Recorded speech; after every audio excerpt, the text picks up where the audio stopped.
The November wind cut through Chicago like a blade. Gray clouds pressed down on the skyline, heavy as the emptiness in Maxwell Harrington's chest. His black Bentley glided away from downtown, toward a place he had sworn never to return.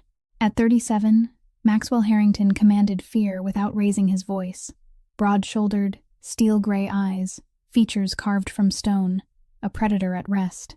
His tailored black suit was wrinkled, his jaw shadowed with stubble he hadn't bothered to shave. Small signs that meant nothing to strangers. Everything to those who knew him. 3 years ago, Max smiled, laughed, loved. 3 years ago, Catherine was still alive.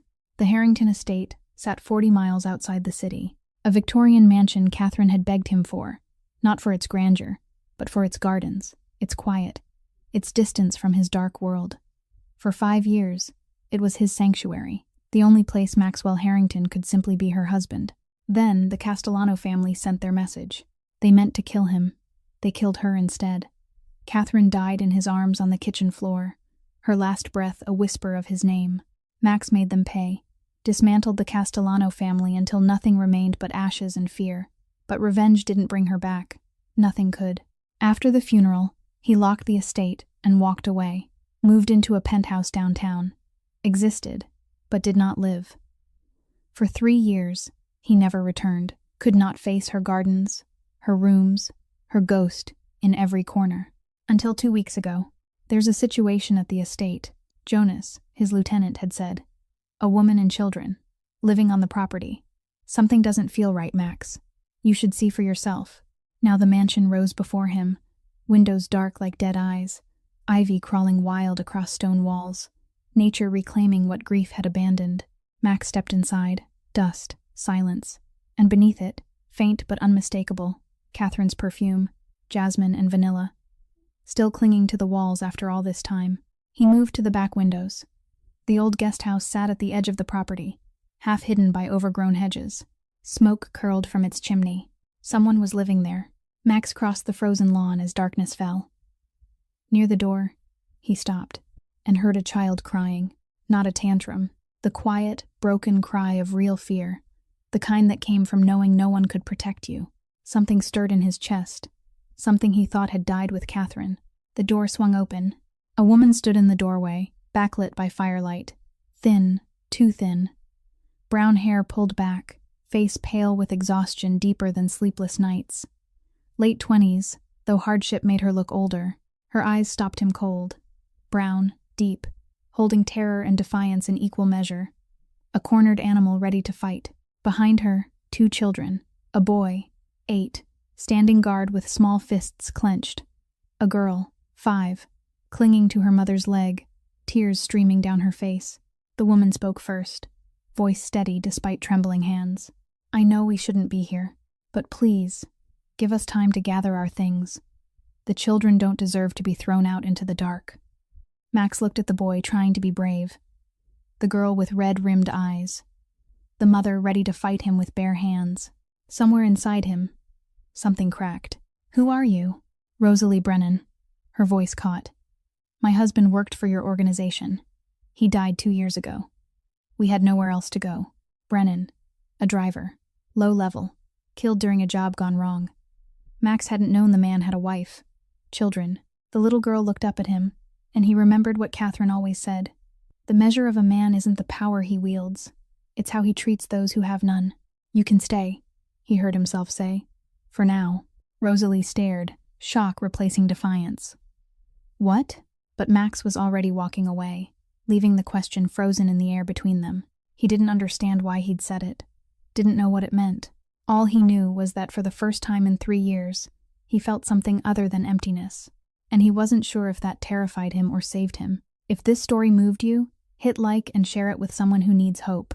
Subscribe now. The next chapter changes everything. Max didn't leave the way he'd planned to. That first night, he sat in the study of the main mansion, a glass of whiskey in his hand but untouched, his eyes fixed on the darkness where the guest house flickered in and out behind the trees. He asked himself what he was doing. Why was he allowing strangers to stay on this land?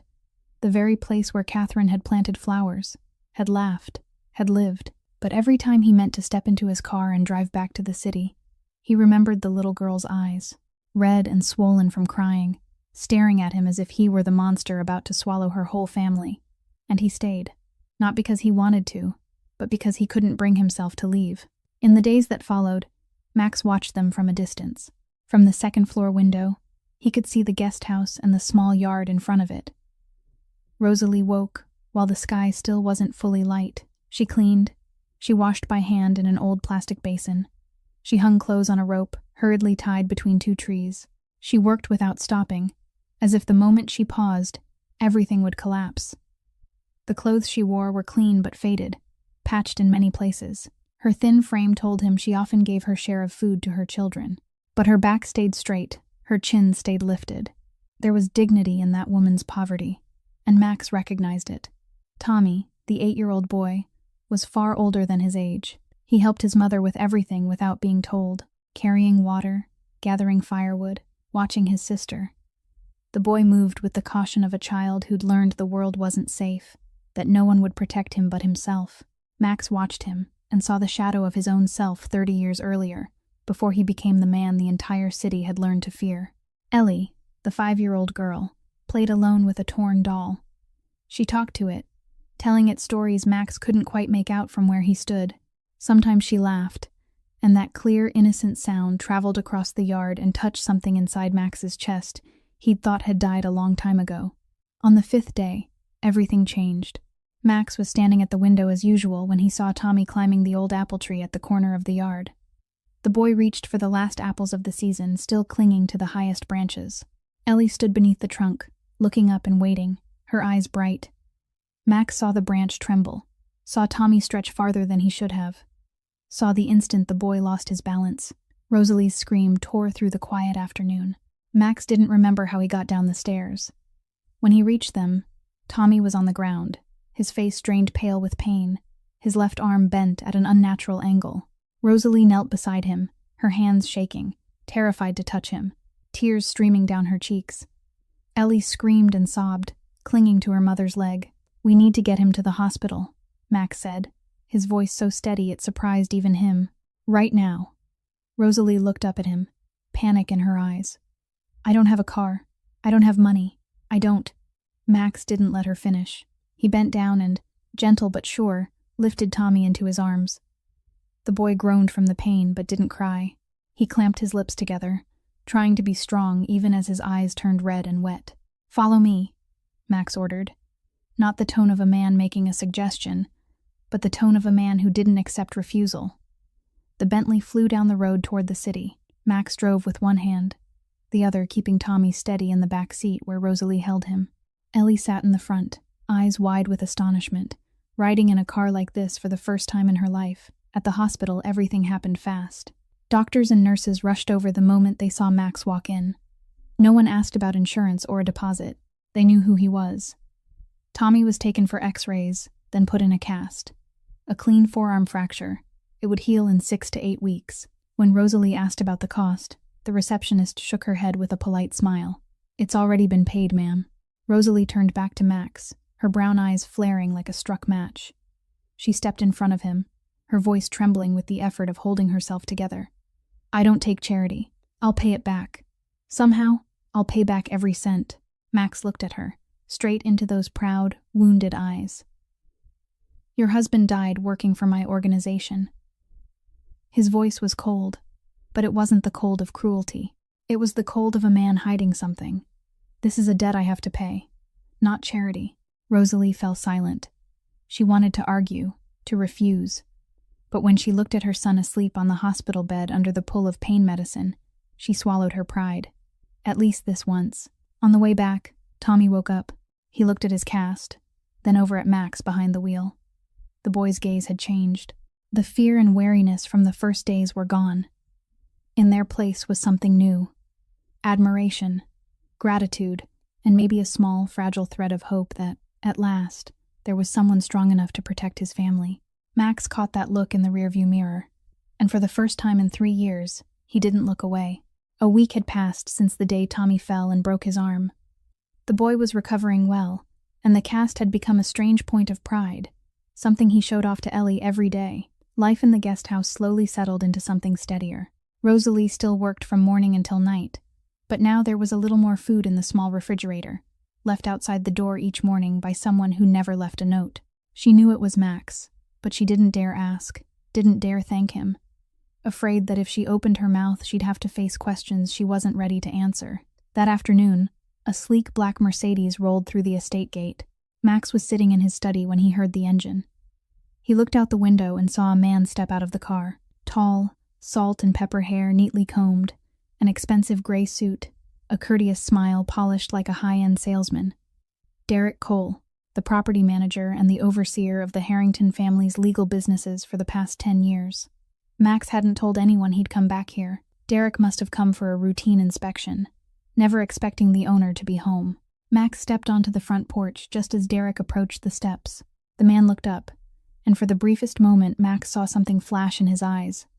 Startlement, maybe fear, but as quickly as it appeared, it vanished, replaced by the familiar smile and a respectful bow of the head.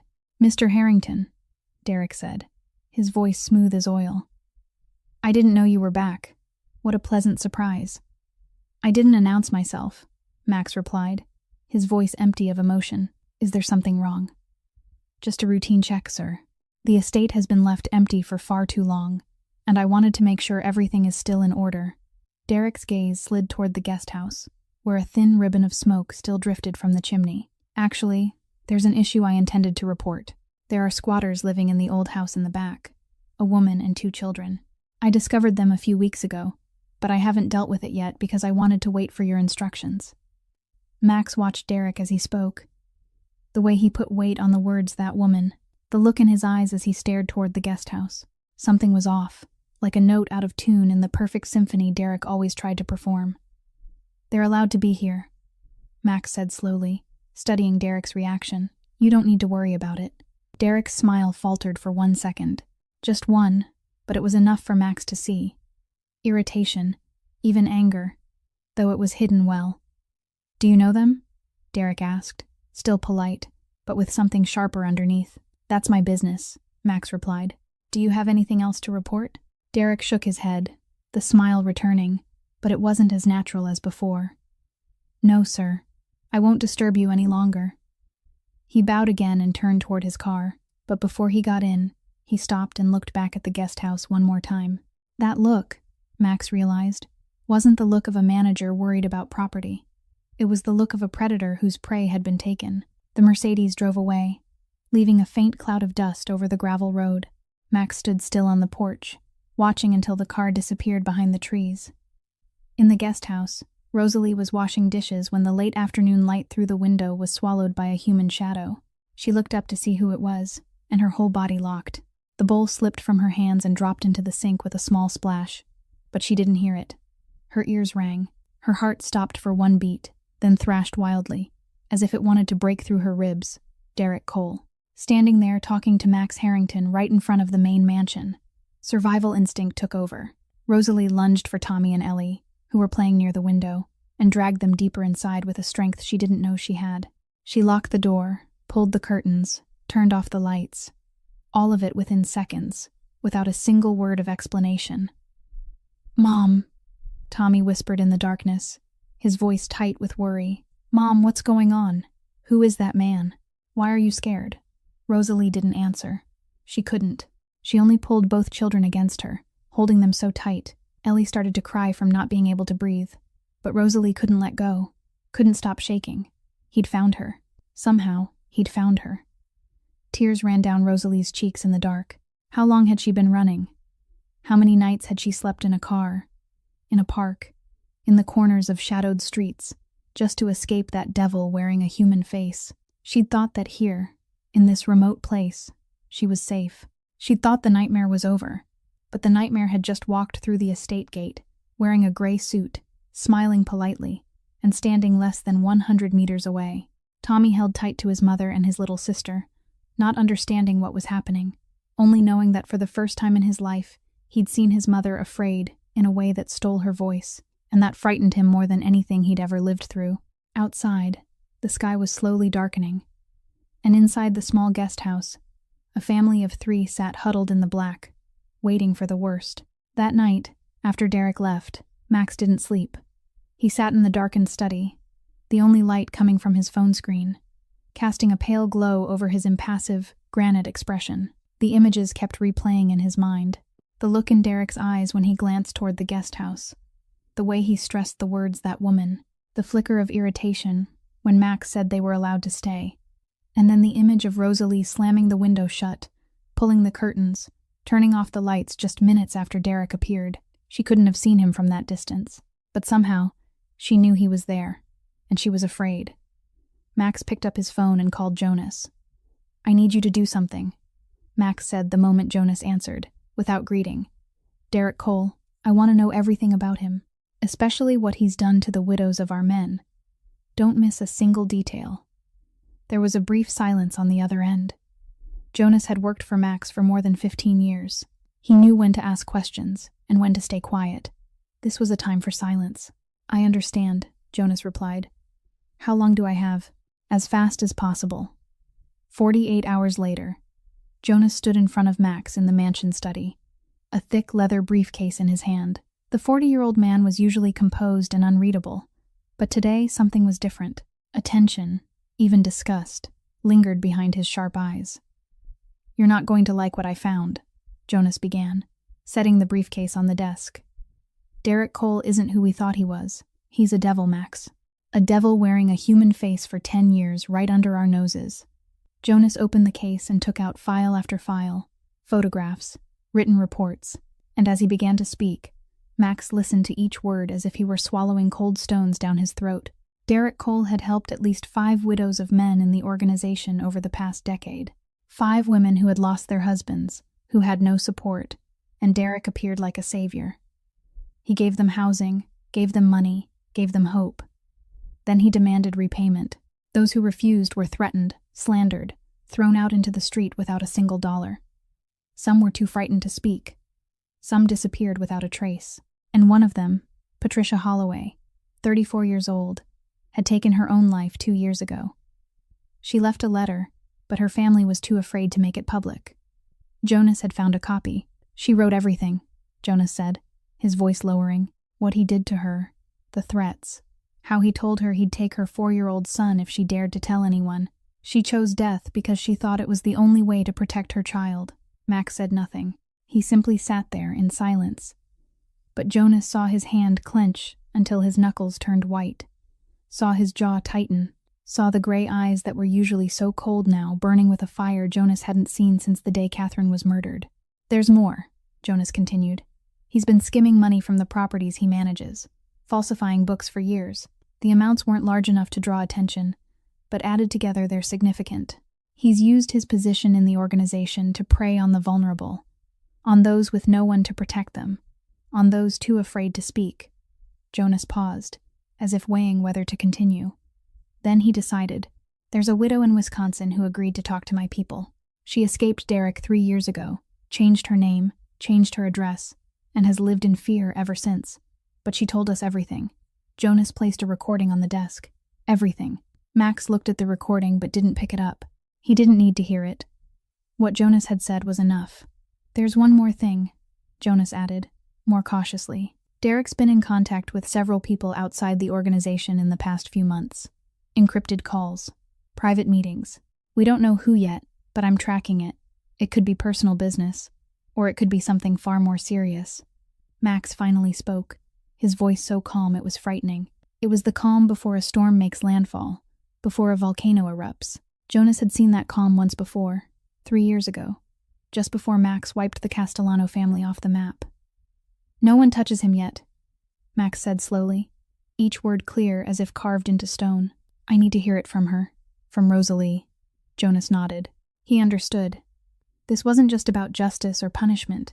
It was about a woman and 2 children living in the guest house less than 200 meters away. About what they'd endured. And about the promise Max had unknowingly made to himself the first night he looked into little Ellie's frightened eyes. When Jonas left, Max stood by the window and stared into the darkness. The guest house sat silent. No lights at all. Rosalie must have turned everything off since the afternoon and hadn't dared switch them back on. How afraid of Derek was she that she had to live in the dark like that? Max didn't know the answer, but he would find out. And when he did, Derek Cole would pay for every single tear he'd caused. The next morning, when the first rays of sunlight barely touched the roof of the guest house, Rosalie had already been awake for hours. She hadn't slept at all. Every small sound made her flinch, her heart racing wildly, her eyes fixed on the door as if Derek might burst in at any moment. Tommy and Ellie lay curled beside her on the narrow bed. Ellie whimpered softly in her sleep now and then, and Tommy held his mother's hand even after drifting off, as if afraid she might disappear. Now, while both children were still asleep, Rosalie quietly folded their few pieces of clothing into an old cloth bag. She had to leave, today, before Derek came back. She would find Max, thank him for his kindness over these past weeks, and then vanish. She didn't know where she would go, but anywhere was better than here, where the devil had caught her scent. A knock at the door made Rosalie drop the shirt she was holding. She froze, eyes wide with terror, staring at the door. He'd come back, sooner than she expected. "Miss Brennan." The voice came through, low and steady. "It's me, Max Harrington." Rosalie exhaled, not realizing she'd been holding her breath. She walked to the door and opened it, trying to keep her hands from trembling. Max stood there, still in his black suit, still with those cold eyes. But today there was something different, a tension hidden beneath his composed exterior. "I need to speak with you," Max said. "May I come in?" Rosalie hesitated for a second, then stepped aside. She glanced toward the bed where Tommy and Ellie were still sleeping, as if to make sure they were safe. Max followed her gaze and gave a small nod, lowering his voice. "What did Derek Cole do to you?" The question hit Rosalie like a blow to the chest. She stepped back, avoiding his eyes, her hand tightening unconsciously around the fabric of her blouse. She said nothing. She couldn't. For 2 years she'd learned how to stay silent, how to swallow fear and humiliation, how to pretend everything was fine to protect her children. She didn't know where to begin, and she wasn't sure she could trust the man standing in front of her. Max studied her for a long moment, then he spoke again, his voice even, but with a gentleness he didn't seem aware of. "You may not trust me. That makes sense, because you don't know who I am, but I know what kind of man he is." He paused, choosing each word carefully. "I know about the other women. I know about Patricia Holloway." Rosalie looked up at him, eyes wide with shock. Patricia. She knew Patricia. They'd met once by chance, when both of them were trying to escape the same devil. Patricia had told her what Derek had done, and a few months later, Rosalie heard that Patricia was dead. Suicide, they said. But Rosalie knew the truth. Derek had killed her. Not with a knife or a gun, but with despair. "I only need to hear it from you," Max continued. "Not to accuse you or judge you, but so I know what I have to do." Rosalie looked into his eyes. Those eyes held no pity, the kind she despised. No doubt, the kind she feared. Only patience, waiting, and something that felt like a quiet, simmering rage, but not directed at her. And then, like a dam breaking after years of pressure, Rosalie began to speak. She told him about the day Patrick died. A call at midnight, a stranger's voice telling her her husband would never come home again. She told him about Derek appearing at the funeral, polite and attentive, saying the organization would take care of her and the children. He gave her a small apartment, gave her living money, gave her hope that everything would be all right. She told him about the first night Derek came to the apartment, drunk, demanding repayment for everything he'd done. She refused. He didn't force her that night. He only smiled and said she would change her mind. She told him about the weeks that followed. Derek came back, demanding more each time. When she kept refusing, he began to threaten her. He said he'd accuse her of theft, said he'd call the police and claim she abused her children, said he'd send the children where they belong, meaning an orphanage or worse. Rosalie was terrified, but she still refused. And one night she took her 2 children and ran, carrying nothing but the clothes they were wearing and an old handbag. She told him about the months of wandering, sleeping in a borrowed car until it ran out of gas, and she had no money to refill it, sleeping in cheap motels until the money ran out, sleeping in parks, in bus stations, anywhere that could shelter the 3 of them for a night. She worked every kind of job, washing dishes, cleaning floors, doing laundry, anything that paid in cash without paperwork, because she was afraid Derek would find her if she used her real name anywhere. She told him about the night she found this abandoned guest house. It was raining. Ellie had a fever. Tommy was exhausted from hunger. She was so desperate she would have done anything to give her children a roof over their heads. She broke the old lock, carried them inside, and for the first time in months, they had a place to call home. By the time Rosalie finished, tears were running down her cheeks without her realizing it. Not tears of weakness, but tears of someone who had endured too long in silence and was finally allowed to speak. Max had sat in silence the entire time. He didn't interrupt, didn't offer pity, didn't give empty advice. He only listened. And when she was done, Rosalie saw that his hand was clenched so tightly his knuckles had turned white. "He will never touch you or your children again," Max said, his voice so calm it was terrifying. It wasn't comfort. It was a sentence. "I promise." Rosalie looked into his eyes.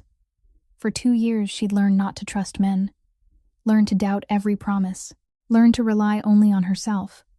But in those eyes, she didn't see deceit, didn't see calculation. She saw the fury of a man who had already lost too much and refused to lose anything more. And for the first time since the day Patrick died, Rosalie allowed herself to believe in a man. 2 days after his conversation with Rosalie, Max called Derek Cole. His voice sounded normal, almost friendly, as he said he wanted to discuss expanding their real estate investments. There were several promising projects, he explained, and he needed someone with Derek's experience to advise him. Derek agreed immediately, the excitement in his voice impossible to hide over the phone. In 10 years of working for the Harrington organization, this was the first time the boss had personally invited him to discuss business. He didn't realize it would also be the last. Derek's black Mercedes rolled through the estate gates at exactly 2 o'clock in the afternoon, right on schedule. He stepped out of the car, adjusted his tie, smoothed his suit jacket, and put on the confident smile of a man who believed he held the world in the palm of his hand. He didn't look toward the guest house. He didn't need to. He knew his prey was still there, and sooner or later he would get what he wanted. Max Harrington might protect her now, but Max wouldn't stay here forever. Max would return to the city, to his business, and when that happened, Derek would have his time. He climbed the steps, knocked, and was led into the mansion study. Max sat behind the large oak desk, his back to the window, the afternoon sunlight forming a dark halo around his silhouette. Jonas stood by the door, silent as a statue, his sharp eyes never leaving Derek for a single second. Derek noticed 2 other men standing in the hallway outside, men he didn't recognize, but he knew exactly who they were, the kind of men who handled work no one spoke about. A flicker of unease passed through Derek's mind, but he quickly brushed it aside. He'd worked for the organization for 10 years without trouble. He'd covered everything perfectly. There was no reason to worry. "Mr. Harrington." Derek smiled and bowed his head. "Thank you for taking the time to meet with me. I'm eager to hear about these new projects." Max didn't respond. He simply looked at Derek for a long moment, his eyes revealing nothing. Then he reached for the leather briefcase on the desk, opened it, and began laying out a thick stack of documents, page after page, slowly and deliberately, like a judge reading out a sentence. Derek stared at the papers, and the smile on his lips began to fade.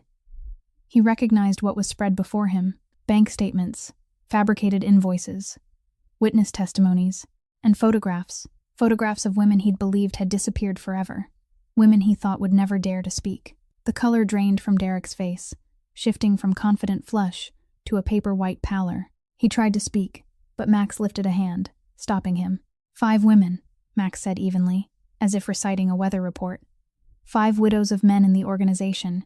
You helped them, and then you demanded repayment. Those who refused, you threatened, slandered, and threw into the street. "Mr. Harrington, this is a misunderstanding," Derek rushed out, his voice climbing higher than it should, cracking where it shouldn't. "Those women were willing. They needed help, and I helped them. If anyone says otherwise, they're lying." "Patricia Holloway," Max cut in, and the 2 words silenced Derek as if a hand had closed around his throat. 34 years old, widow, 1 4-year-old son. She took her own life 2 years ago. She left a letter accusing you. Her family was too afraid to speak. Max paused, his eyes like twin blades piercing straight through Derek. "They're not afraid anymore." Derek opened his mouth, but no sound came out. He glanced at Jonas, searching for support, but Jonas's eyes were as cold as a serpent's. There were no allies in this room, no escape. 10 years of concealment, 10 years of exploiting the vulnerable under the shield of his position, and it all collapsed in less than 10 minutes. Derek's legs gave out. He dropped to his knees on the floor, hands clasped as if in prayer, his voice trembling and pitiful. "Mr. Harrington, please. I've served the organization for 10 years. I can explain. Please give me a chance." Max didn't look at him. He turned to Jonas, his voice steady, without a single tremor. "Strip him of everything. Assets, position, identity within the organization. As of this moment, he's no longer a Harrington man." Jonas nodded and stepped forward, pulling Derek to his feet. Derek continued begging, tears streaming down his face, but Max had already turned away as if he no longer existed. "Get him out of the estate," Max added. "He has 24 hours to disappear from Illinois. If he dares to return within 500 miles, or if he contacts Miss Brennan." Max paused, finally turning to look at Derek. Those eyes held no burning rage, only the cold of a man who had made a decision and would never reverse it. "Then there won't be a warning." Derek was dragged from the room, head lowered, shoulders slumped like a defeated animal. He didn't resist anymore, didn't beg anymore, just walked in silence between the two men escorting him. But just before stepping through the door, Derek turned back for one last look at Max. And in that moment, Jonas saw what Max didn't, because he'd already turned his back. Derek's eyes no longer held fear, no longer desperation, only hatred. A wild, blazing hatred, burning like the fires of hell, belonging to a man who had lost everything and now had nothing left to lose. Jonas memorized that look, and he knew this wasn't the end. Derek didn't leave Illinois as ordered. He drove to a cheap bar on the outskirts of Chicago, sat in the darkest corner, and drank. He drank until the first bottle of whiskey was empty. Then the second. He drank to forget the humiliation of kneeling before Max Harrington, drank to forget the 10 years he'd spent building his position in the organization, now reduced to nothing. Drank to forget everything he'd lost. But the more he drank, the less he forgot. Instead, the hatred inside him only grew, boiling like lava waiting to erupt. It was all that woman's fault. Rosalie Brennan. If she'd obeyed from the beginning, if she'd repaid him like the others, none of this would have happened. But she'd run. She'd spoken to Harrington. She'd ruined his life. And now, if he couldn't have what he wanted, then no one would. The clock struck 2 in the morning when Derek stopped his car about half a mile from the Harrington estate gates. He turned off the headlights, killed the engine, and stepped out into the dark. 10 years working there meant he knew every corner of the property. He knew where the fence was lowest, which paths had no cameras, how to approach the guest house without being seen. In his hand was a kitchen knife he'd taken from his temporary apartment, the blade long and glinting under the faint moonlight. Rosalie was asleep when the sound woke her. It wasn't loud, just the faint crunch of gravel beneath someone's feet outside the window, but the instinct of a mother who'd lived in fear for 2 years made her sit upright at once. She lay still, listening, her heart pounding against her ribs. It could have been a stray animal, could have been the wind, but deep down, she knew it wasn't. She knew this feeling. She'd felt it many times during the month she was running. Derek had found her. Rosalie didn't have time to be afraid. She rushed to the bed where Tommy and Ellie were sleeping, shook them awake, covered their mouths before they could cry out. In the darkness, she led them to the old wardrobe in the corner of the room, pushed them inside, and knelt to their level. "Listen to me," she whispered, her voice trembling but firm. "No matter what you hear, no matter what happens, you don't come out. You don't make a sound. Do you understand?" Tommy nodded, eyes wide in the dark, his casted arm wrapped tightly around his sister, who was crying without sound. The 8-year-old boy didn't ask why, didn't demand an explanation. He'd learned that sometimes survival mattered more than understanding. Rosalie closed the wardrobe doors just as the pounding began, violent and unhinged. "Rosalie," Derek's voice roared from outside, slurred with alcohol but thick with hatred. "Open the door. You think Harrington can protect you. You ruined my life. You took everything from me." Rosalie didn't answer. She ran to the kitchen, grabbed the largest knife she had, and returned to stand in front of the wardrobe where her children were hiding. Her hands shook, but she tightened her grip on the handle, eyes fixed on the door as it shuddered under blows and kicks from outside. "You can't hide," Derek screamed, his voice cracking in madness. "I'll find you. The door exploded inward. Hinges snapped, wood splintered, and Derek burst inside like a rabid animal. His eyes were bloodshot, his face twisted by alcohol and rage, the knife in his hand flashing under the moonlight spilling through the window. Rosalie didn't run. She couldn't. Behind her was the wardrobe, and inside it were her children. She would die before letting him touch them. Derek lunged, knife raised. Rosalie swung in defense, the blade slicing across his arm, blood spraying. Derek howled in pain, but the pain only drove him further into frenzy. He struck her across the face, a blow so hard she fell to the floor, the knife slipping from her hand. Her head hit the leg of a chair, her vision blurred, and she saw Derek looming over her, knife lifted, ready to plunge down. That was when the darkness erupted.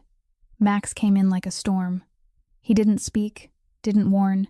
He acted. His shoulder slammed into Derek, sending him crashing away from Rosalie. The knife clattered across the floor. Derek tried to get up, tried to fight back, but Max gave him no chance. The punches fell, precise and ruthless, not from a man out of control, but from one who knew exactly what he was doing. This was Maxwell Harrington, the man who'd wiped out an entire Mafia family to avenge his wife. Derek Cole was nothing compared to the enemies Max had faced before. The confrontation ended in less than a minute. Derek lay motionless on the floor, face swollen, blood pouring from his nose and mouth, gasping like a dying animal. Max stood over him, fists clenched, knuckles bruised and smeared with blood that wasn't his. Rosalie crawled to her feet and staggered to the wardrobe, yanking the doors open. Tommy and Ellie were inside, clinging to each other, eyes soaked with tears. She pulled them into her arms, holding them so tight they could barely breathe, silent tears streaming down her face. Max turned to look at them, and in that moment, Rosalie saw something she'd never seen in those eyes. Not anger, not ice, but fear. The fear of a man who'd nearly lost something important, something he hadn't even realized had become so important. Jonas arrived 15 minutes later with 2 other men. They dragged Derek away without needing Max to say a word. But before they left, Max spoke, his voice calm, yet final. "Somewhere no one will find him, until I decide what to do with him." Jonas nodded. He understood. This time, there would be no 24 hours, no chance to walk away freely. Derek Cole had signed his own death sentence. When everyone was gone and only silence remained in the wrecked room, Max stood by the shattered window, staring into the night. Rosalie sat on the floor, still holding her children, saying nothing. No one spoke. But in that silence, something had changed. An invisible thread had been tied between them, stronger than any words could ever describe. Max didn't sleep that night. After Jonas and the others took Derek away, after Rosalie put the children back to bed and soothed them into uneasy sleep, Max stepped outside and sat down on the front steps of the guest house. He didn't return to the main mansion, didn't leave. He just sat there in the dark, his back against the wooden post, his eyes fixed on the gravel road fading into the night.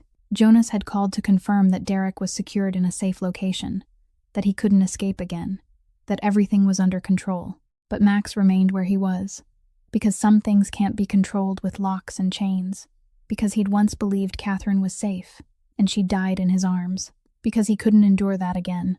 The November night wind cut through the air, sharp and cold, but Max felt nothing. He simply kept watch, like a loyal dog guarding his pack. Now and then he looked up at the sky, where stars flickered between gray clouds. Catherine loved stargazing. She used to say each star was a soul watching over the living. Max didn't believe in things like that. But tonight, he found himself wondering if Catherine was watching him, if she was angry, if she understood. Dawn arrived slowly, staining the horizon from deep violet to rose and then pale gold. Max was still in the same spot, eyes red from lack of sleep, but not tired. He heard the door open behind him, soft footsteps, and then Rosalie appeared at his side, holding 2 steaming cups of coffee. She didn't speak. She just handed one to him and sat beside him on the steps. They watched the sun rise in silence.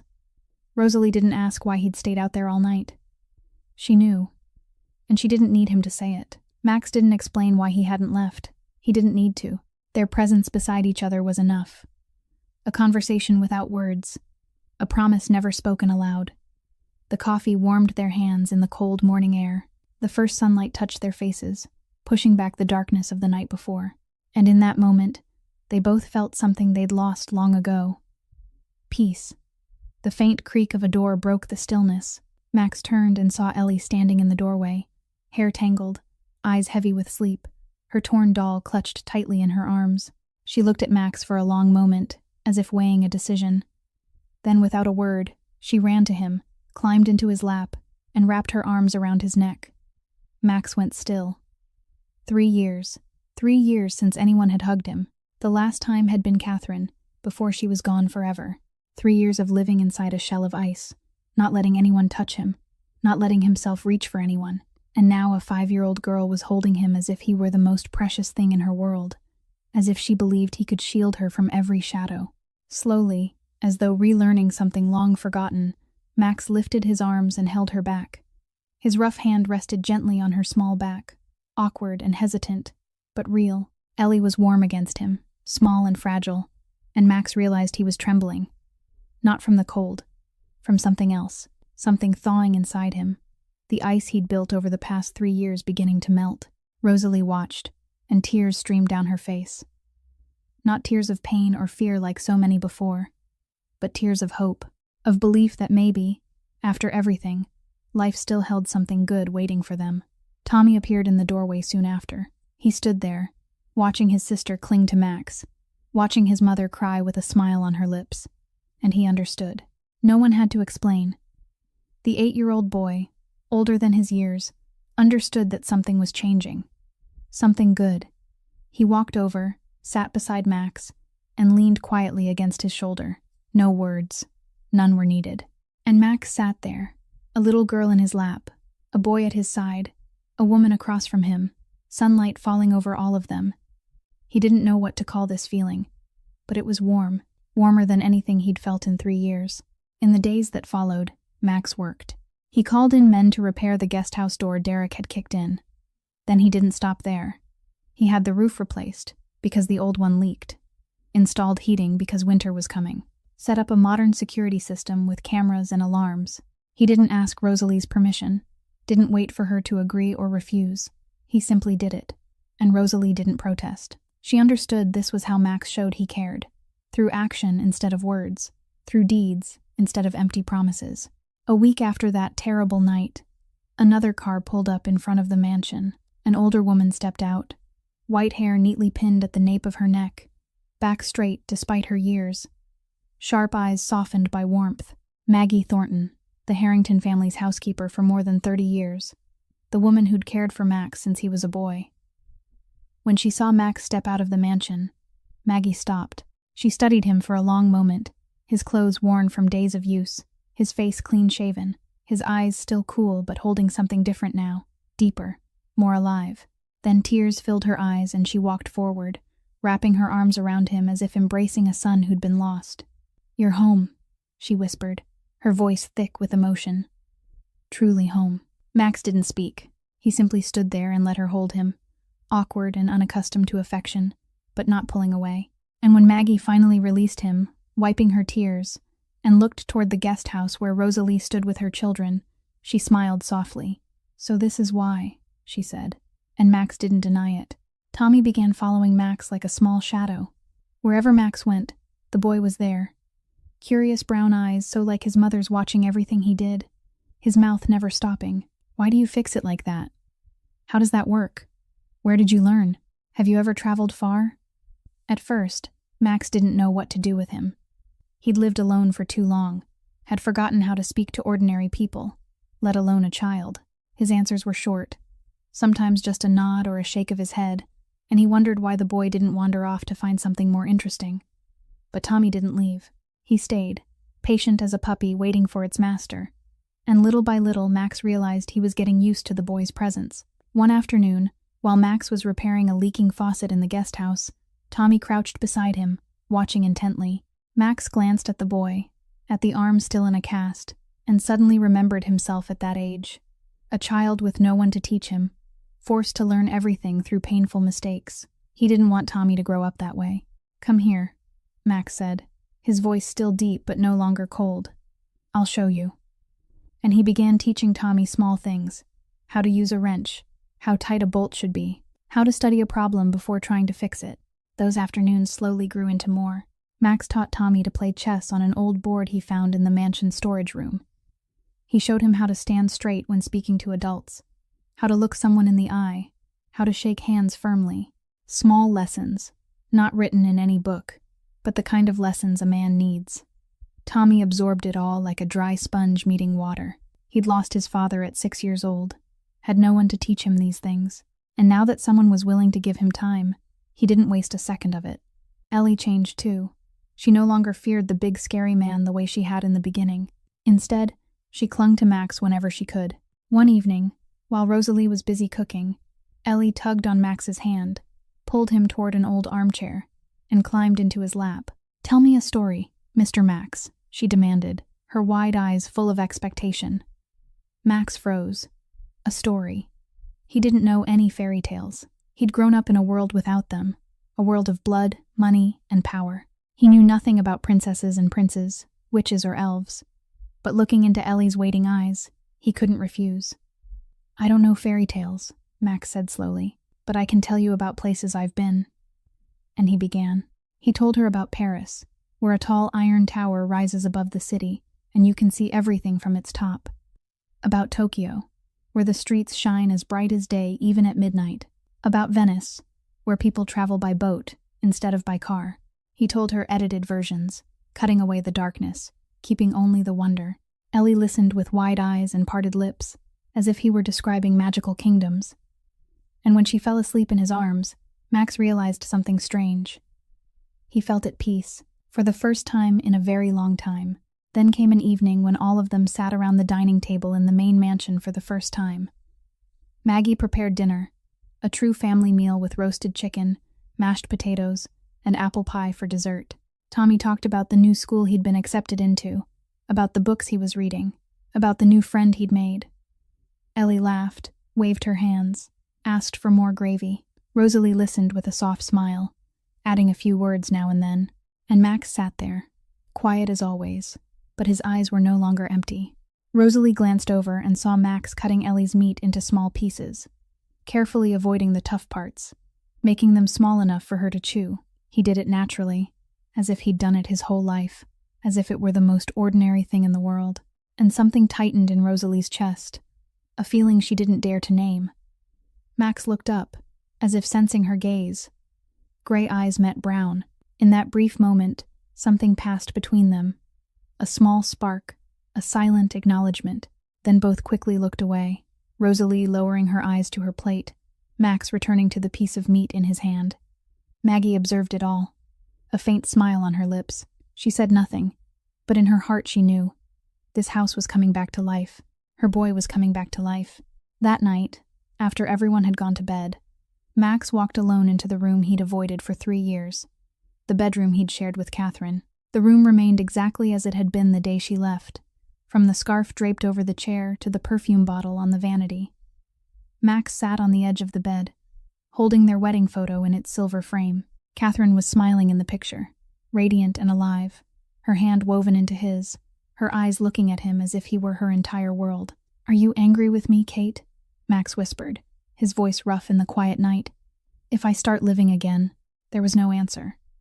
Only the night breeze drifting through the window, carrying the scent of jasmine from the garden Catherine had planted, and Max sat there alone, the photograph in his hands, silent tears sliding down his face for the first time in 3 years. Jonas's black car rolled through the estate gates early that morning, earlier than usual, and Max knew at once something was wrong. Jonas wasn't a man who disturbed him over small matters. If he came in person instead of calling, it meant the issue was more serious than anything that could be handled over the phone. They met in the mansion study, the heavy oak door closed tight. Max sat behind the desk while Jonas stood across from him, his face more strained than usual. "There's a problem with the shipment at the port," Jonas began, his voice low and urgent. "The Moretti family is applying pressure. They want control of the southern route back, and they're not afraid to use force. 2 of our men were injured this week." Max frowned. "Moretti. I thought we had an agreement with them 5 years ago." "We had an agreement with old man Moretti," Jonas replied, shaking his head. "His son took over last month. The kid's more ambitious than his father ever was, and he wants to prove himself. He chose us as his first target." Max fell silent, his fingers tapping lightly against the desk. This was the kind of problem he'd avoided for 3 years, leaving everything to Jonas while he drowned in the grief of losing Catherine. But there were decisions Jonas couldn't make alone, decisions that could mean war or peace, life or death. We need the boss to decide, Jonas said plainly. If we don't act soon, Moretti will think we're weak. And when they think we're weak, Max finished the sentence, they'll strike. I understand. Give me time to think. I'll have an answer tonight. Outside the study, Rosalie was walking down the hallway carrying a tray of tea Maggie had asked her to bring upstairs.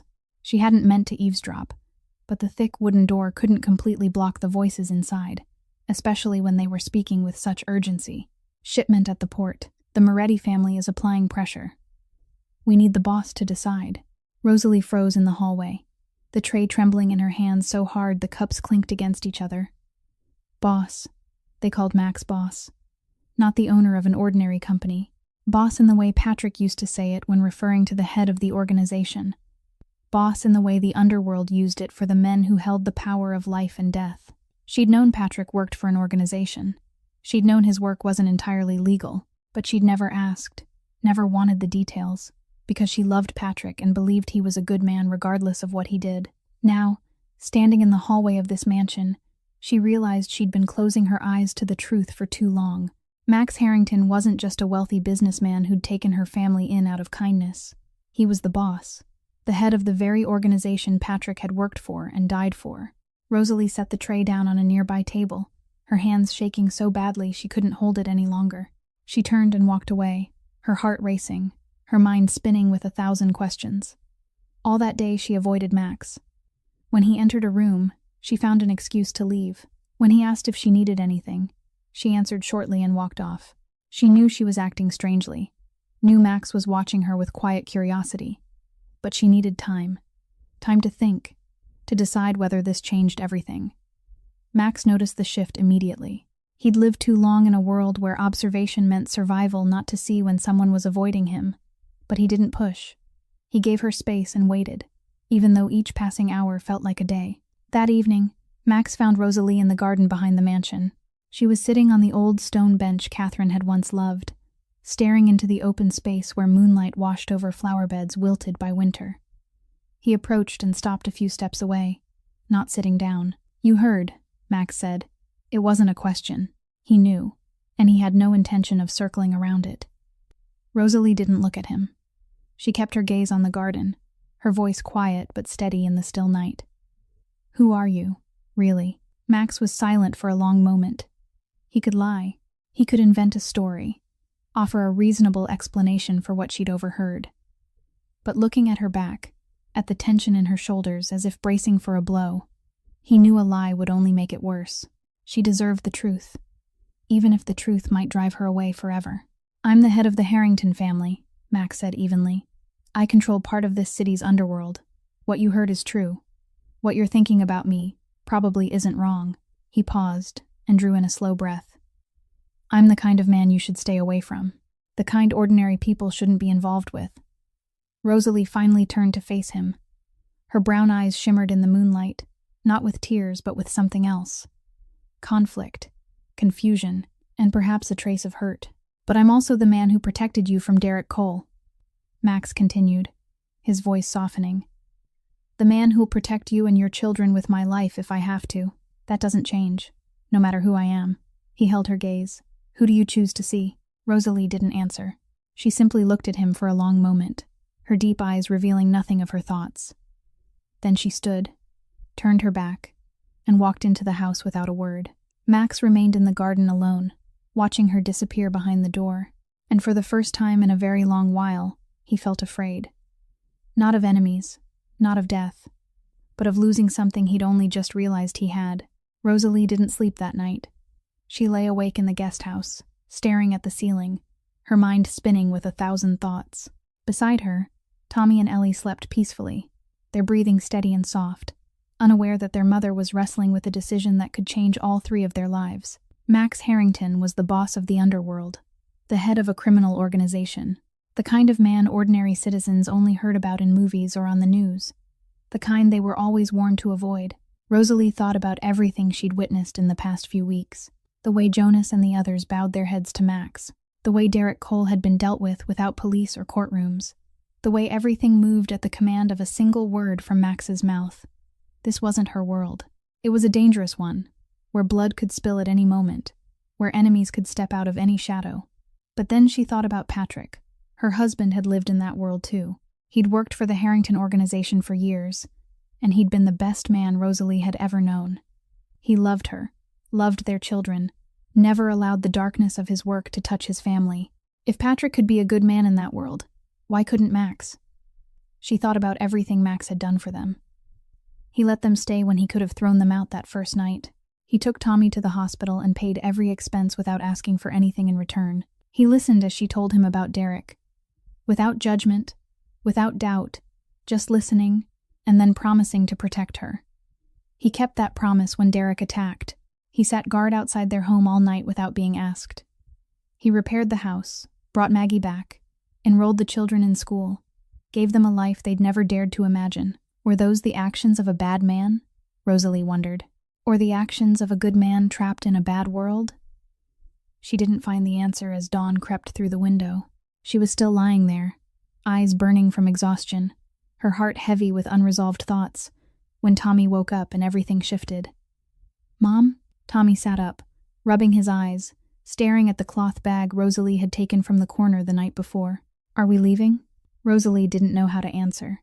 She opened her mouth, but Tommy spoke again, his voice trembling. "I don't want to go, Mom. I like it here. I like my new school. I like Maggie." He paused, eyes dropping as if gathering courage for what came next. "I like Mr. Max. He teaches me things. He makes me—" Tommy looked up, his eyes shining. "He makes me remember Dad." Before Rosalie could respond, Ellie woke too. She saw the bag, saw her mother's face and her brother's, and immediately sensed something was wrong. Her lower lip began to tremble, her eyes filling with tears. "I don't want to go," she cried, running to wrap her arms around Rosalie. "I don't want to leave Mr. Max," Ellie sobbed, then corrected herself in a whisper. "Daddy Max." Rosalie froze. "Daddy Max? Daddy Max tells me stories every night," Ellie sobbed. "Daddy Max cuts my meat. Daddy Max carries me when I'm scared. I love Daddy Max, Mommy. I don't want to leave him." Rosalie didn't know when Ellie had started calling Max Daddy. She hadn't noticed the shift, too consumed by her own fears and doubts. But now, hearing her daughter cry for Daddy Max, her heart broke open. She pulled Ellie close, gathered Tommy in as he joined them, and she cried with them. She'd searched for answers all night, but the answer had been right here, in her arms, in her daughter's tears, in her son's shining eyes. The children had already chosen, and perhaps her heart had chosen long ago. An hour later, Rosalie stepped out of the guest house. She saw Max standing on the porch of the main mansion, facing her, as if he'd been there all night waiting. He looked tired, stubble shadowing his jaw, dark circles under his eyes. But when he saw her walking toward him, he straightened, his eyes never leaving her. Rosalie stopped in front of him, close enough to see the lines of weariness on his face, far enough to keep a small distance. She drew in a deep breath. "I'm not naive, Mr. Harrington," she began, her voice steadier than she expected. "I know who you are. I know your world is dangerous. I know staying here might mean putting my children in harm's way." She paused, swallowing hard. "But I also know what you've done for my family. I know you saved us when no one else cared. My daughter calls you Daddy." Her voice caught. "My son looks at you like you're a hero. And I—" She couldn't finish.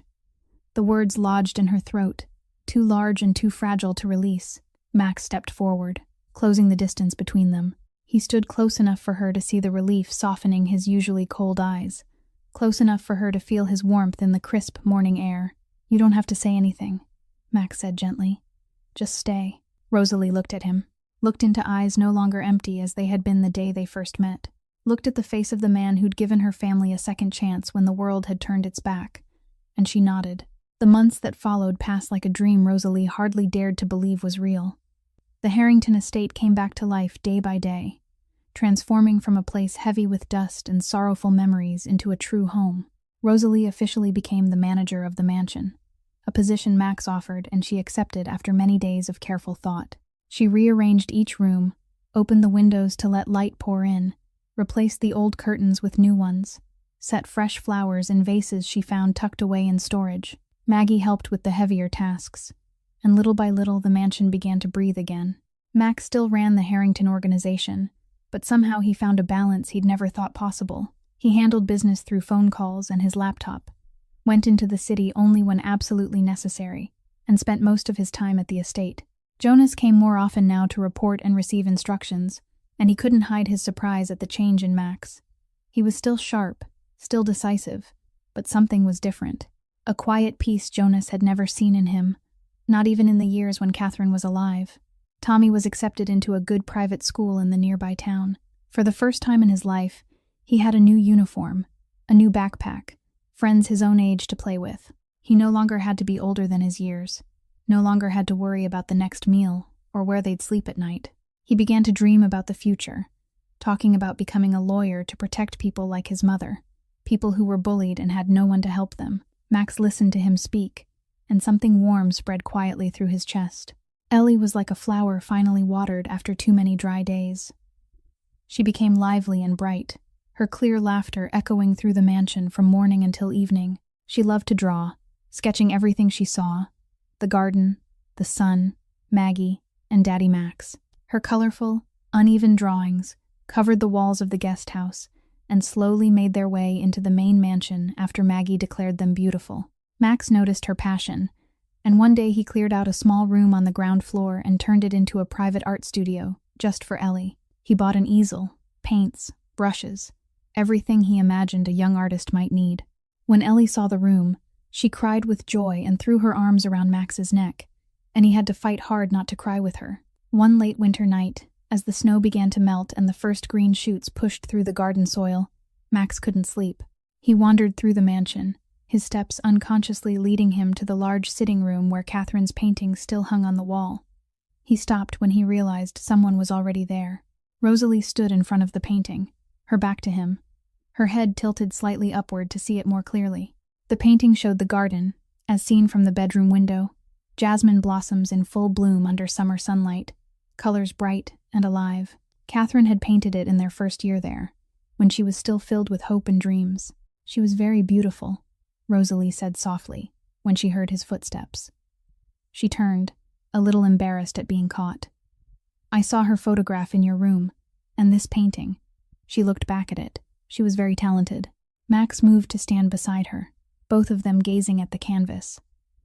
In the darkness lit only by moonlight through the windows, his face softened, no longer carved in its usual hardness. Kate would have liked you, Max said quietly. You're like her in some ways, stronger than anyone I've ever known. Rosalie shook her head gently. I don't want to replace anyone. Max turned to her, gray eyes meeting brown in the pale light. You're not replacing anyone, he said, his voice softer and more sincere than she'd ever heard. You're you, and that's enough. They stood there in silence, shoulders brushing, looking up at the painting. Then somehow, their hands found each other in the dark, fingers intertwined, tentative and careful, as if both feared that one wrong movement would shatter the moment, but neither pulled away.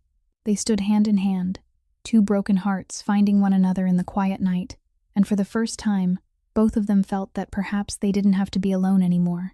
Late that night, after Max had returned to his room, his phone vibrated. Jonas. There's something I need to tell you, Jonas said, his voice tighter than usual, carrying a note that made Max sit up straight at once. But not now. Not over the phone.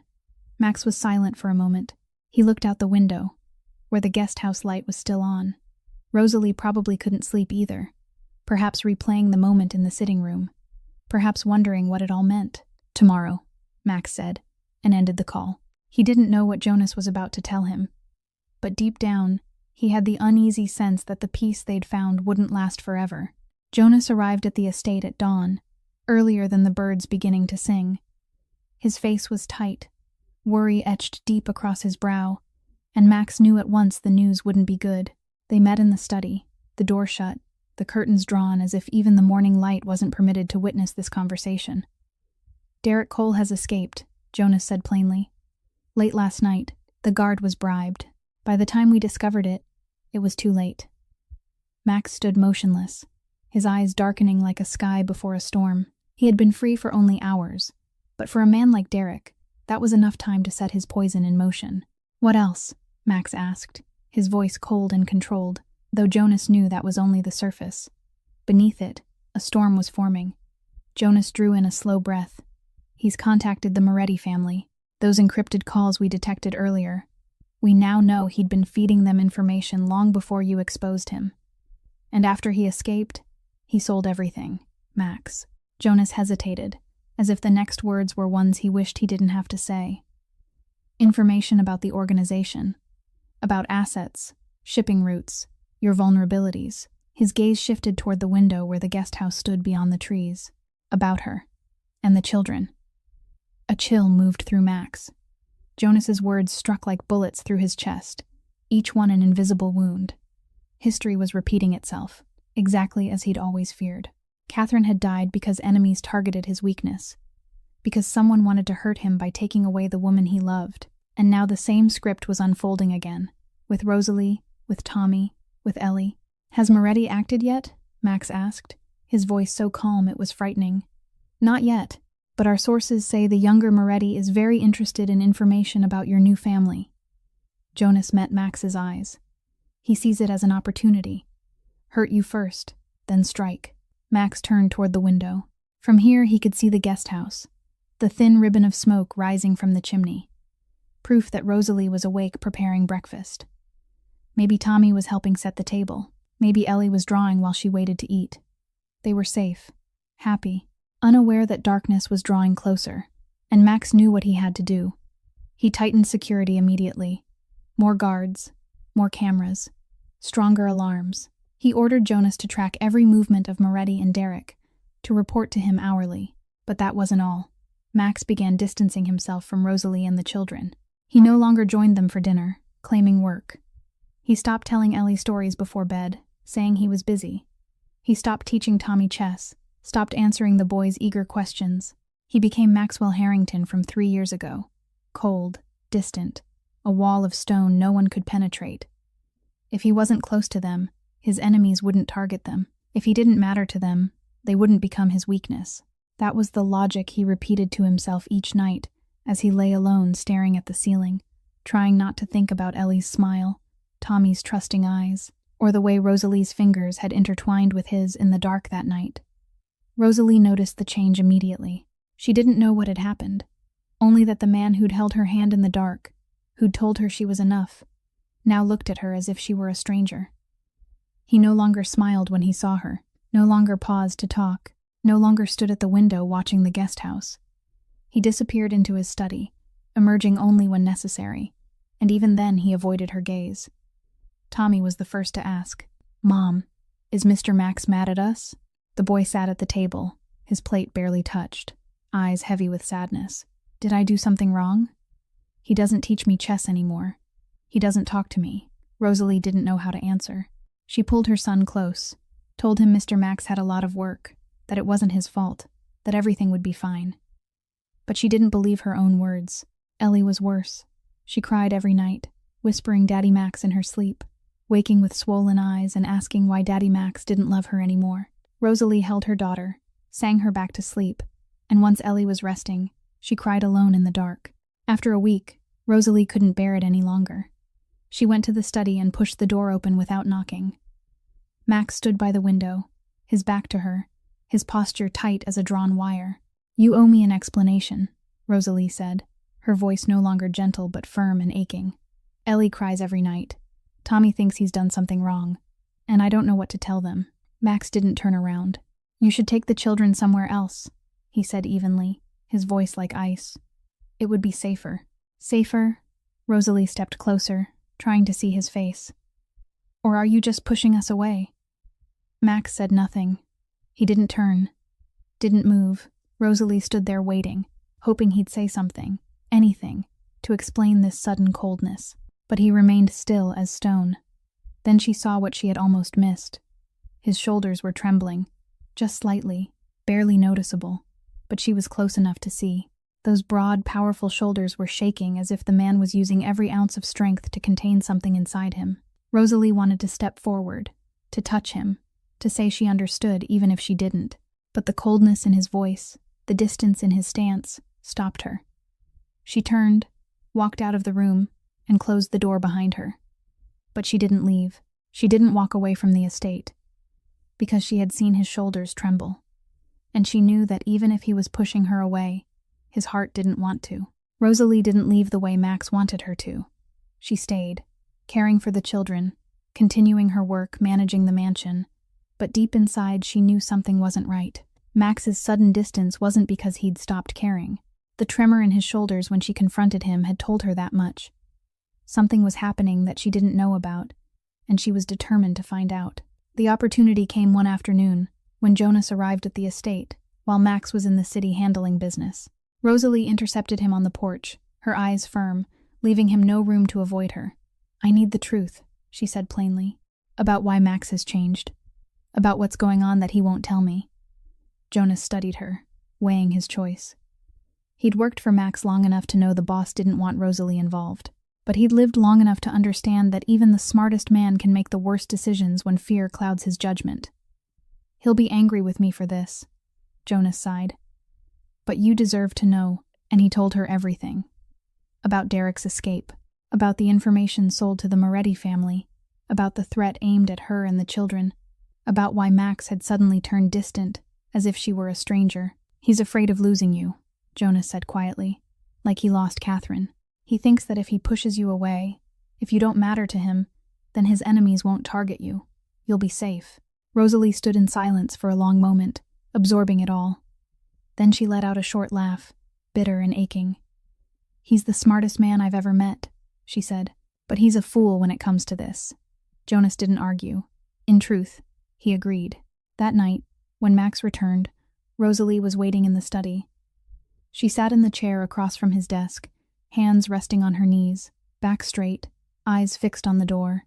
When Max stepped inside and saw her, he paused at the threshold, surprise flickering across his face before settling back into his usual cold expression. "I know about Moretti," Rosalie said before he could speak. "I know Derek escaped. I know you're trying to push me away to protect me." Max stood still for a moment, then entered and closed the door behind him. His face revealed nothing. "Then you understand why you have to leave." "No." Rosalie rose to her feet and faced him. "I understand why I have to stay." Max opened his mouth to protest, but she didn't let him. She stepped closer, closing the space between them, lifting her chin to meet his gray eyes that were trying so hard to remain distant.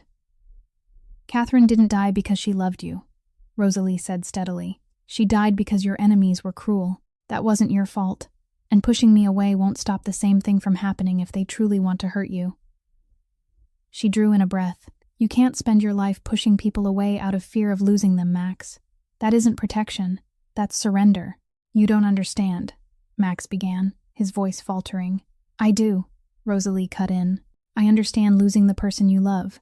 When Patrick died, I wanted to die with him. I thought about giving up 100 times during those months on the streets, but I had my children. They needed me, so I kept living for them." She lifted her hand and gently touched his cheek, feeling the rough stubble beneath her palm. "And now I have you. No matter how many times you try to push me away, I'm not running. Not ever again." Max looked at her, his eyes no longer sharp but filled with pain and confusion. He'd built walls around himself for 3 years, sworn never to let anyone close, never to have another weakness. But this woman, with her steady brown eyes and fearless voice, had torn those walls down brick by brick. And now she stood in front of him, refusing to leave even after he'd tried his hardest to drive her away. "Aren't you afraid?"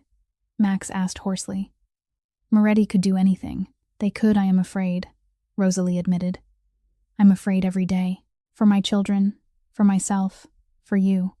But I lived in fear for 2 years running from Derek, and I learned something." She held his gaze. "Living in fear alone is far more painful than facing fear with the person you love. The person you love." The words hung between them, heavy and undeniable. Rosalie didn't take them back, didn't soften them. She had spoken her truth, and she was ready to stand by it. Max looked at her for a long time. Then the final wall fell. He pulled her into his arms, holding her so tightly she could barely breathe. But she didn't resist. He held her like she was the only lifeline in a storming sea, as if letting go would mean losing her forever. His shoulders trembled openly now, and Rosalie felt the damp warmth of tears against her hair where his face was buried. "I'm afraid," Max whispered, his voice breaking for the first time since Catherine died. "I'm afraid of losing you, losing the children. I can't survive that again." Rosalie held him just as tightly, her hand moving gently over his back the way she soothed Tommy and Ellie when they cried. "You don't have to be alone anymore," she whispered. "We'll face it together, whatever comes." They stood there in the darkened study, holding each other, two broken hearts finally finding their way. And for the first time, Max allowed himself to hope that perhaps, this time, the ending would be different. Max didn't run anymore. After that night, after holding Rosalie in the study and admitting his fear for the first time, he understood that pushing her away wasn't a solution. Hiding and avoiding wouldn't protect anyone. The only way to protect his new family was to face the threat and erase it completely. He called Jonas the very next morning. "I want to meet Moretti. In person." Jonas was silent for a long moment. "Are you sure? It could be a trap." "It could," Max replied. "But I'm not going to fight. I'm going to negotiate. And I have something they'll want to hear." 3 days later, the meeting was arranged. An Italian restaurant in the outskirts of Chicago, neutral territory, was chosen. Max arrived with Jonas and 2 others, unarmed by agreement. Across the table sat Vincent Moretti, son and heir of the late old man Moretti, flanked by his security. He was young, around 30, sharp-eyed and ambitious, wearing the smug smile of a man who believed he held the advantage. "Maxwell Harrington," Vincent began, his tone smooth but laced with contempt, finally decided to show up. "I thought you were too busy with your new family." Max didn't respond to the provocation. He placed a leather briefcase on the table, opened it, and slid the documents inside toward Vincent. "Before we discuss anything else, you should look at these." Vincent frowned and motioned for one of his men to check the documents first. After confirming they were safe, he began to read. His expression shifted gradually, from smug to surprised, from surprised to angry, from angry to furious. The evidence was about Derek Cole, but not what Derek had done to Harrington, what he'd done to Moretti. The files showed that Derek hadn't just sold Harrington's information to Moretti, he had also sold Moretti's secrets to other families. He'd taken money from 2 sides, 3 sides, even 4, playing everyone like puppets. He'd fed misinformation as well, provoking clashes between Harrington and Moretti while he sat back and profited from the chaos. "That bastard," Vincent growled, slamming his hand on the table hard enough to rattle the wine glasses. "He played us. He played both of us," Max corrected. "I don't know how much you paid him, but I guarantee half of what he told you was a lie. He wanted us at war, wanted us bleeding each other dry, and when it was over, he planned to pick up whatever remained." Vincent fell silent, processing. He was ambitious, but not foolish. He could recognize when he'd been deceived, and he wasn't the type to tolerate it. "What do you want?" Vincent asked, his tone less aggressive now. "A ceasefire," Max said. "Not an alliance. I know we'll never be friends, but we don't have to be enemies. We keep our territories. No encroachment, no hostility. And we deal with the man who played us both." Vincent considered for a long time. Then he nodded. "Derek Cole. I want him. We handle him together," Max replied. "But I'll be there when it's done. He owes me more than money and information." Vincent studied him, and for the first time there was something like respect in his gaze. "I heard he did something to your woman." Max didn't correct the phrasing. "He did many things to many women, and he almost killed her. Then we have a deal." Vincent stood and extended his hand. "Harrington and Moretti cease fire, and Derek Cole will no longer be anyone's problem." Max shook his hand. The agreement was sealed not on paper, but with the word of 2 men in a world where a man's word could matter more than ink. Derek Cole was found 2 days later. He was attempting to flee to Mexico, but he didn't get far. Men from Harrington and Moretti hunted together, and when they located him in a cheap motel in Arizona, desperate and out of places to run, Derek understood his fate was sealed. He begged, he pleaded, he promised everything. No one listened. Derek Cole had played with fire for too long, and in the end, he was consumed by it. Max stepped forward, looking down at the broken man with eyes that held no mercy. "This is the price for every tear you made them shed," Max said, his voice a low, lethal promise. He didn't strike the final blow himself. He didn't need to, but he stayed until the silence was absolute, watching the man who had nearly killed Rosalie, nearly harmed the children, nearly destroyed everything he was rebuilding, receive what he deserved. And when it was over, when Derek Cole was no longer a threat to anyone, Max drove back to the estate. Dawn was just breaking when he arrived. The horizon blushed pink, chasing away the long night's darkness. And standing at the front of the mansion, wearing only a light coat in the sharp morning chill, was Rosalie. She had waited all night, sleepless, unmoving, eyes fixed on the road leading into the estate. Max stepped out of the car and walked toward her. His face was tired but peaceful, his eyes no longer shadowed by fear and dread. "It's over," he said softly. "Truly over." Rosalie looked at him, brown eyes brimming, lips trembling. She didn't ask for details. She didn't need them. She only needed to know he was home. He was safe, and the last nightmare had ended. She ran into his arms, and Max held her, holding tight as if she were everything in the world. Her tears soaked into his shoulder, and he didn't care. He simply held her, breathed in the scent of her hair, felt her warmth against him, and this time, he didn't let go. Inside the mansion, Maggie stood by the window, quietly watching them. She smiled, tears of happiness tracing down her wrinkled cheeks. Tommy and Ellie were still asleep, unaware that when they woke, their lives would be changed forever, for the better. The sun climbed higher, golden light spilling across the estate, and in each other's arms, Max and Rosalie finally found the peace they had searched for through so many years.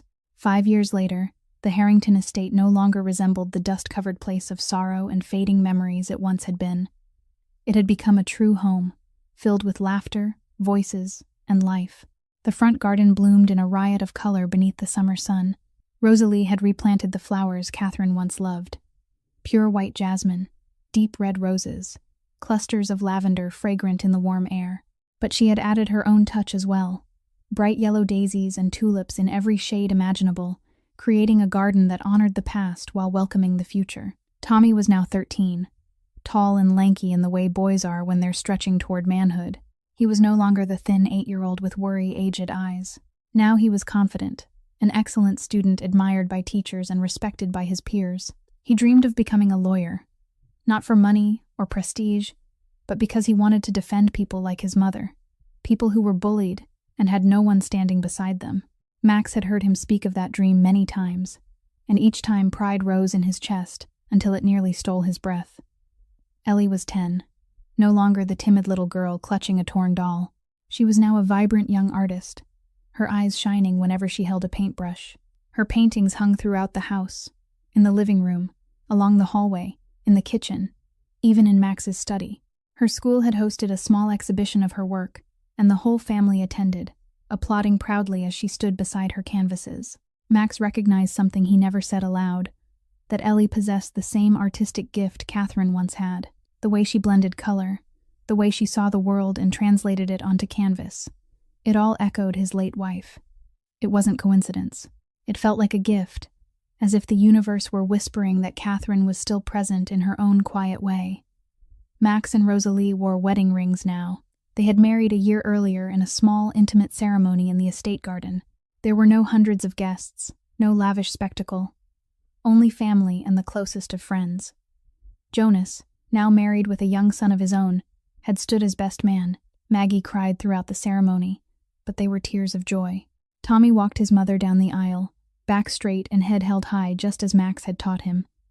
Ellie scattered flower petals along the path, smiling like summer sunlight. Max still led the Harrington organization, but he had changed many things. He strengthened legitimate businesses and gradually reduced operations that belonged in the shadows. He worked remotely whenever possible, spending most of his time at the estate with his family.